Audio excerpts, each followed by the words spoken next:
तीसरा चैप्टर प्रारंभ कर रहे हैं।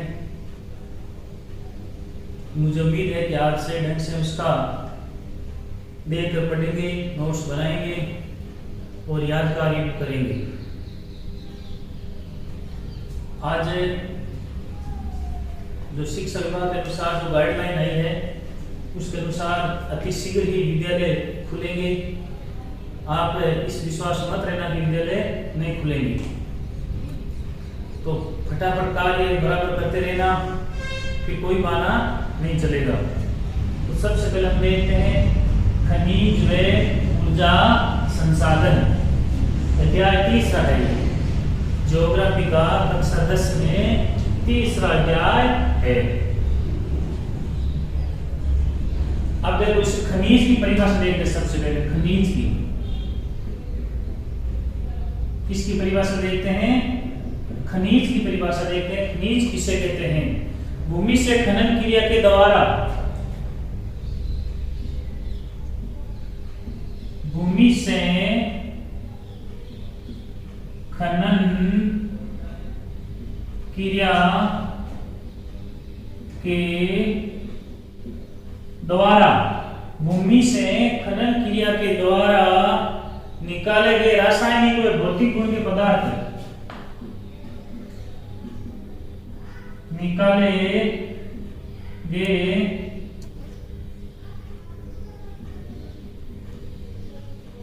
भौतिक व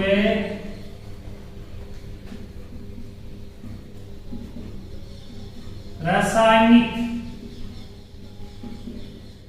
गुणों के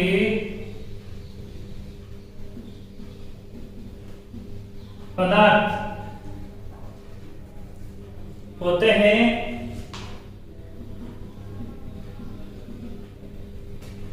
जो मानव उपयोगी है, जो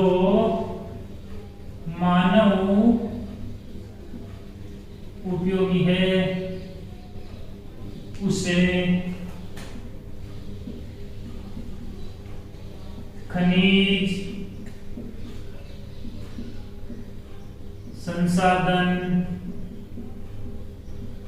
कहते हैं। अब इसका फिर से परिभाषा देखें।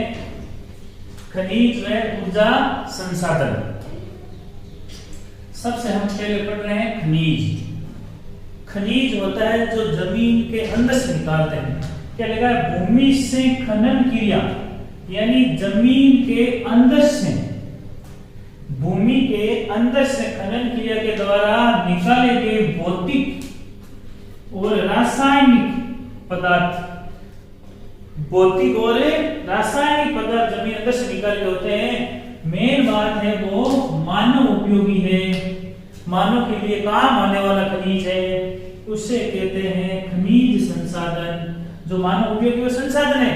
अगर खनिज है तो खनिज है जो मानव उपयोगी है, तो इसीलिए ये खनिज संसाधन की परिभाषा है। आप सही ढंग से याद कर लेना, ये खनिज संसाधन की परिभाषा है। अब देखो मेन बात, भौतिक व रासायनिक गुणों के आधार पर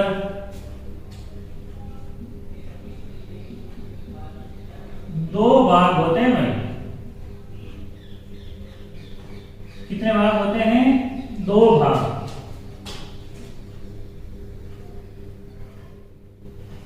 भौतिक व रासायनिक गुणों के आधार पर दो भाग होते हैं। किसके? खनिज के।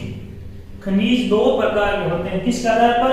भौतिक व रासायनिक गुणों के आधार पर खनिज दो प्रकार के होते हैं। पहला खनिज है, याद रखना, पहला खनिज है ए, धात्विक खनिज। पहला खनिज कौन सा है? धात्विक खनिज। ऐसा खनिज, इसकी परिभाषा क्या है? ऐसा खनिज जिसमें धातु का अंश हो, जिसमें धातु का अंश हो, ऐसा खनिज जिसमें धातु का अंश हो उसे धात्विक खनिज कहते हैं। याद रखना, ऐसा खनिज जिसमें धातु का अंश हो ऐसे खनिज को धात्विक खनिज कहते हैं, यानी कठोर हो, मूल्यवान हो, ऐसे खनिज को धात्विक खनिज कहते हैं। धात्विक खनिज के दो भाग होते हैं, देख लिया, चलो साफ करते हैं।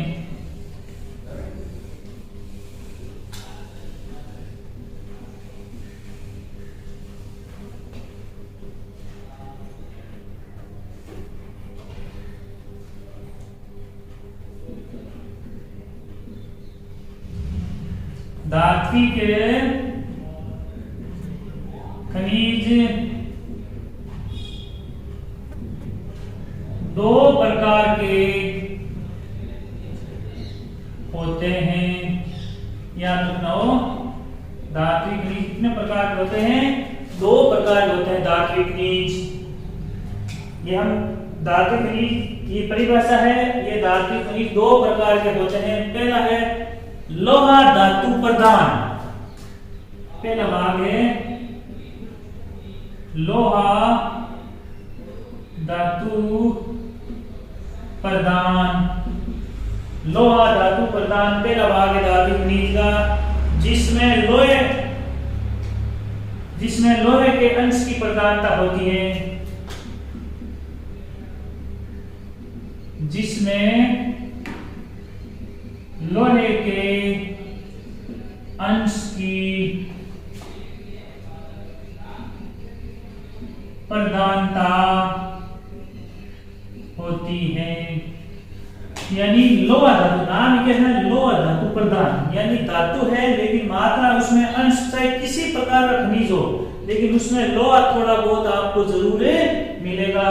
तो लिखा लोहा धातु प्रधान, यानी इसमें ऐसे खनिज आएंगे जिसमें थोड़ा बहुत लोहा है, लेकिन जिसमें लोहे के अंश की प्रधानता होती है, लोहे के अंश की प्रधानता होती है, उसे लोहा धातु कहते हैं।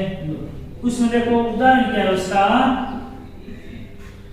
लोहा धातु प्रधान का उदाहरण है लोहे से टंगस्टन कोबाल्ट, लोहा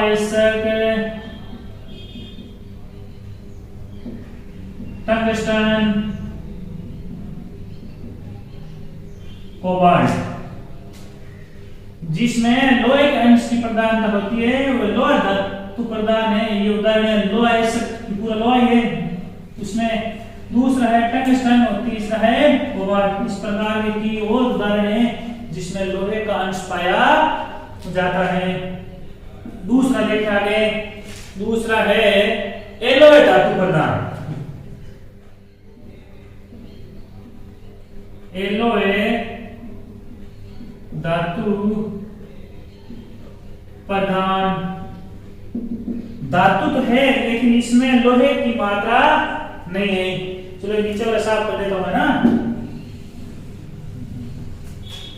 एलॉय धातु की प्रधानता,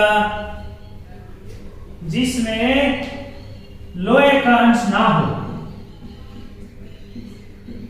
जिसमें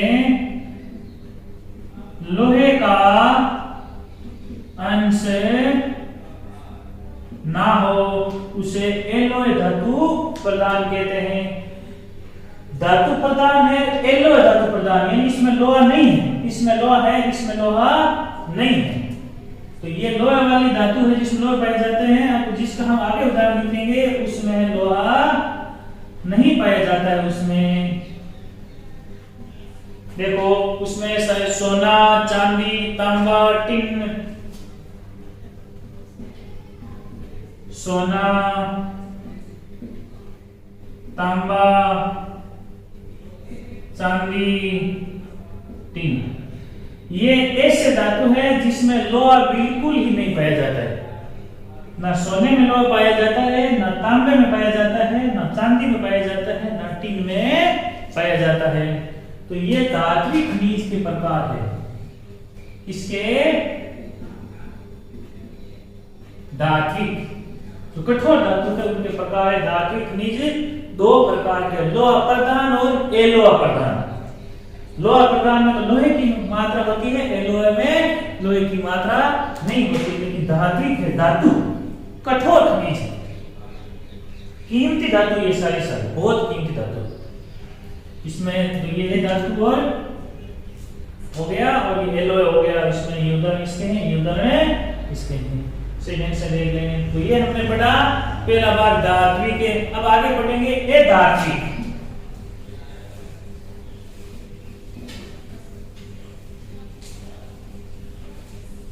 हम खनिज के प्रकार पढ़ रहे हैं। पहले हमने पढ़ा धात्विक खनिज, अब पढ़ेंगे अधात्विक खनिज।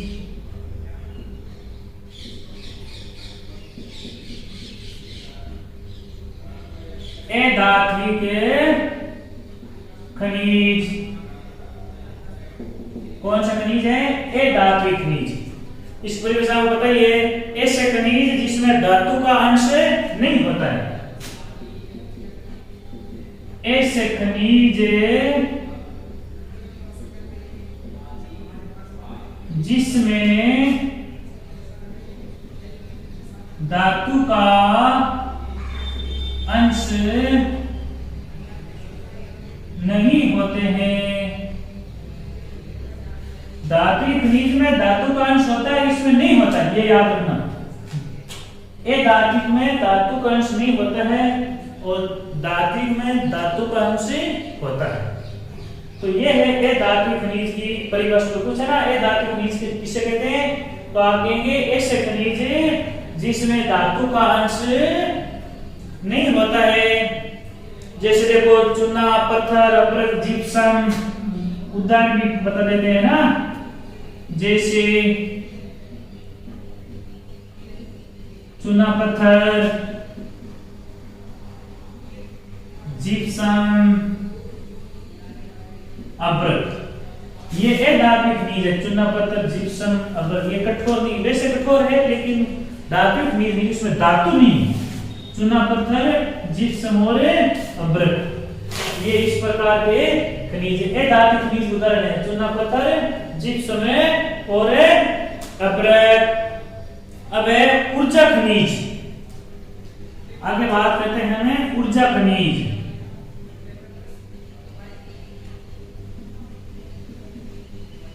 ऊर्जा खनिज धात्विक अधात्विक। अब बात करेंगे ऊर्जा खनिज। ऐसे खनिज जो ऊष्मा ऊर्जा प्रदान करते हैं। ऐसे खनिज जो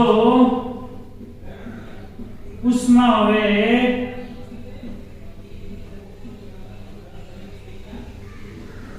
ऊर्जा प्रदान करते हैं। ऐसे खनिज जो ऊष्मा ऊर्जा प्रदान करते हैं, ऐसे खनिज को ऊर्जा खनिज कहते हैं। परिभाषा है, तो इसकी परिभाषा है धात्विक अधात्विक की, ये ऊर्जा खनिज की परिभाषा है। ये परिभाषा आपको याद रखना है, समझे ना? तो ये है ऊर्जा खनिज की परिभाषा ना। ऐसे खनिज जो हमें ऊष्मा और ऊर्जा प्रदान करते हैं, इसको हम क्या कहते हैं? ऊर्जा खनिज। ये दोनों मानव आवश्यकता को पूर्ति करती है, इसीलिए ये एक संसाधन है। क्या है? संसाधन है। ऊर्जा खनिज के दो प्रकार होते हैं भाई।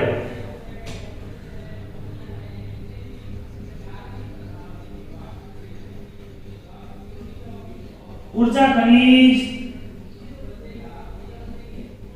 दो प्रकार के होते हैं। कितने प्रकार होते हैं? ऊर्जा खनिज दो प्रकार के होते हैं। पहला देखो कौन सा है? पहला है ईंधन खनिज।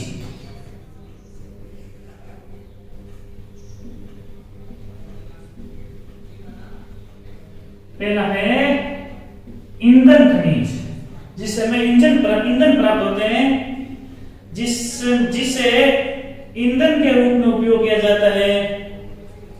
जिससे इसकी परिभाषा है जिसे ईंधन के रूप में प्रयोग किए जाते हैं। ईंधन के रूप में, ईंधन खनिज है, ईंधन के रूप में हम इसका प्रयोग करते हैं। जैसे कोयला, पेट्रोलियम, प्राकृतिक गैस, ईंधन है ना हमारे। जैसे देखो कोयला जलाने के लिए काम आता है, वो ईंधन हो गया। पेट्रोलियम,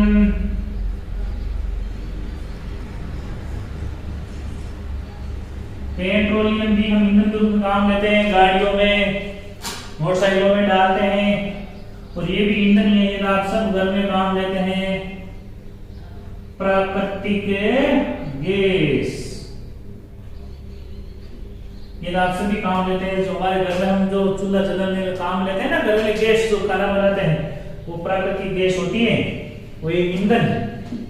पहले ईंधन हम उसको लकड़ी को उपलों इस प्रकार हम ईंधन कहते हैं। वर्तमान में हम कौन सा प्रयोग कर रहे हैं? कोयला, पेट्रोलियम और प्राकृतिक गैस। और वर्तमान में सबसे ज्यादा हम प्रयोग करते हैं प्राकृतिक गैस का, समझे ना। तो ईंधन खनिज जो ईंधन के रूप में प्रयोग में किए जाते हैं वो है जैसे कोयला, पेट्रोलियम और प्राकृतिक गैस, याद रखना। दूसरा कौन सा भाग है ऊर्जा खनिज का? दूसरा है अणु शक्ति खनिज।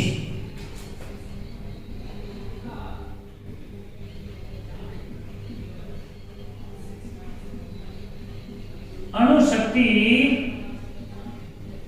खनिज दूसरा है अणु शक्ति खनिज। इसमें यूरेनियम, थोरियम, बेरिलियम, इसमें देखो उदाहरण इसके यूरेनियम, थोरियम,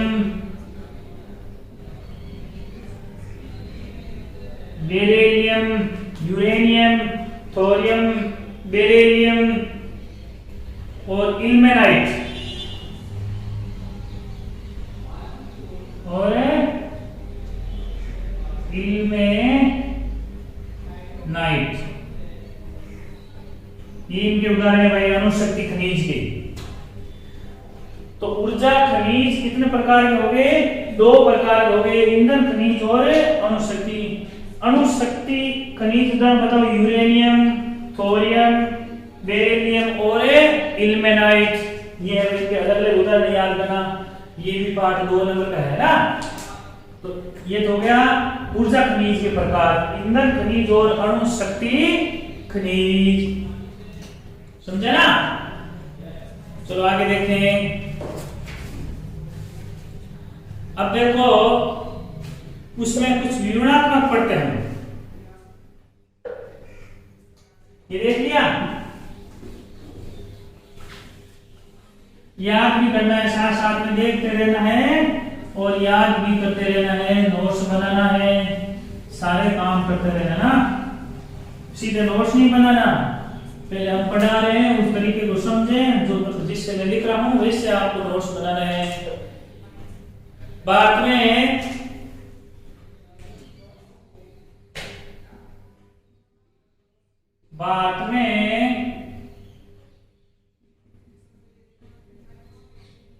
धात्विक और अधात्विक, बाद में धात्विक और अधात्विक दोनों प्रकार के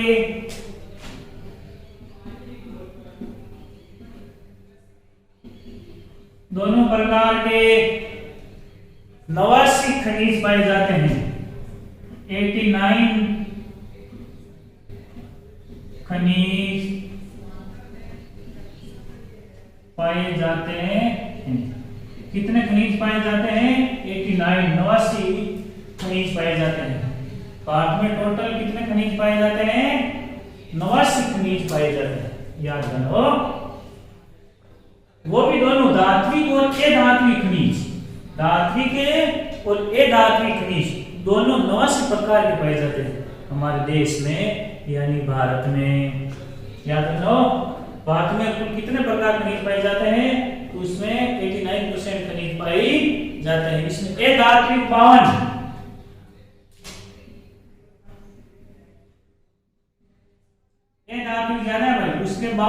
प्रकार पाए जाते हैं। ये धात्विक के बाद में ज्यादा निकाले जाते हैं। उसके कितने प्रकार खनिज निकाले जाते हैं बाद में? 52 प्रकार के। धात्विक 10, धात्विक खनिज कितने प्रकार होते हैं? 10 प्रकार के होते हैं, याद रखना ना। ये धात्विक 52, धात्विक 10 होते हैं। सूक्ष्म खनिज,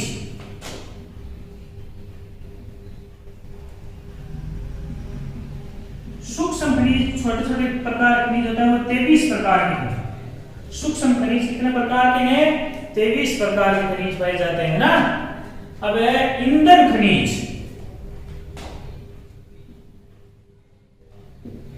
ईंधन खनिज आपको पता ही है, पहले पढ़ चुके हैं। ये कितने प्रकार के? 3 प्रकार के। ईंधन 4 प्रकार के ईंधन खनिज, 4 प्रकार के। ये खनिजों का विवरण है भाई। टोटल पूछे तो ज्यादा पूछे, ये चांस रहता है 89% प्रकार के भारत में खनिज पाए जाते हैं। ए धात्विक पूछे तो 52 प्रकार के, धात्विक पूछे तो 10 प्रकार के, और सूक्ष्म पूछे तो 10, ईंधन खनिज पूछे तो 4 प्रकार के।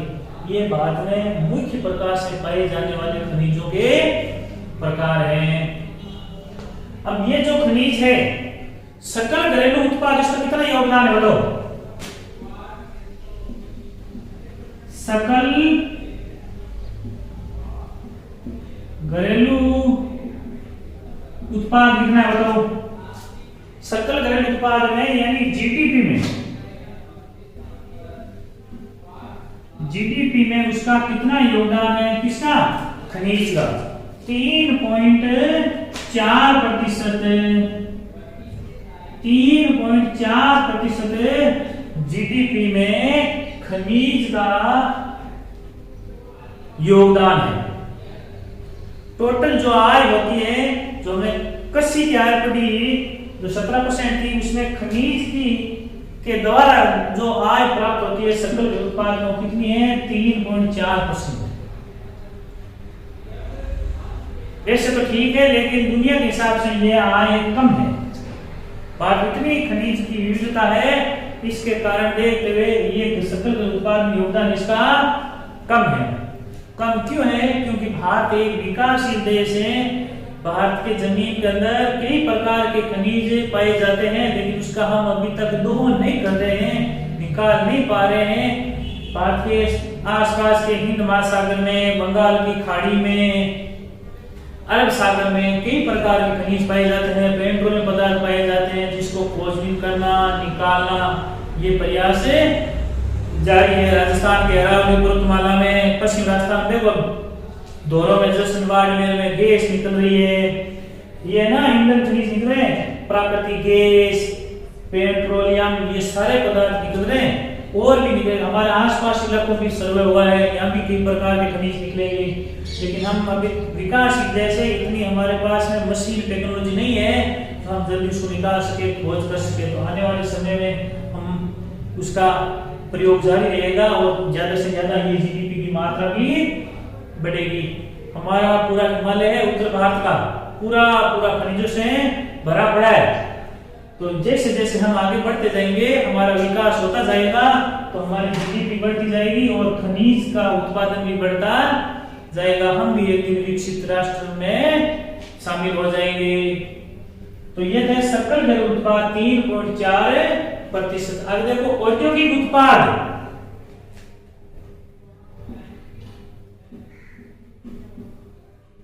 औद्योगिक उत्पाद है 11%। 11% है औद्योगिक उत्पाद। कितना प्रतिशत है?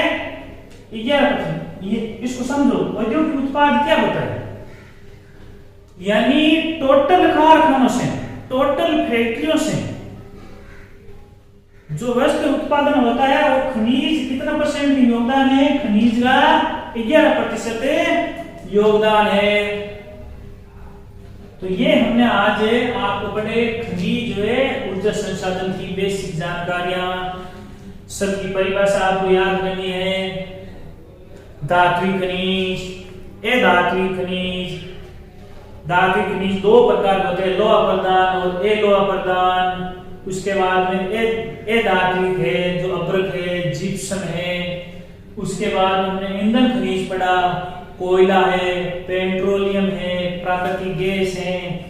और उसके बाद में हमने उस अलग अलग विवरण पढ़े हुए भारत में कितने प्रकार के खनिज पाए जाते हैं, टोटल 89 प्रकार के खनिज पाए जाते हैं। उसमें धात्विक कितने प्रकार के हैं, 10 है, अधात्विक 52 है, सूक्ष्म खनिज 23 है, ईंधन खनिज 4 है। तो मेन बात है सकल घरेलू उत्पाद में कितना योगदान है जीडीपी में, 3.4% योगदान है। औद्योगिक उत्पाद है 11%। तो अब आपको जो आपको पढ़े तीसरा चैप्टर प्रारंभ कर दिया है। कितना चैप्टर, तीसरा चैप्टर प्रारंभ कर दिया है जिसका नाम है खनिज और ऊर्जा संसाधन। ये आपको घर बैठ के पढ़ाई करनी है। आप अब वर्तमान से अभी से अगर पढ़ाई चालू कर दोगे तो बाद में पढ़ेंगे उनसे आप हमेशा के लिए आगे रहोगे। ऐसा नहीं बाद में पढ़ लेंगे, स्कूल खुलेगी तब पढ़ लेंगे, तब तो पढ़ लो, तब आप पढ़ोगे तो वो भी तो पढ़ लेंगे, तो दोनों बराबर चलोगे। अब जो पढ़ेगा ना वो हमेशा आगे रहेगा, परसेंट अच्छे बनेंगे, आप टॉपर आओगे तो आप घर में खुशी मिलेगी, परिवार में मिलेगी, और जहाँ रिश्तेदार है वहाँ खुशी मिलेगी।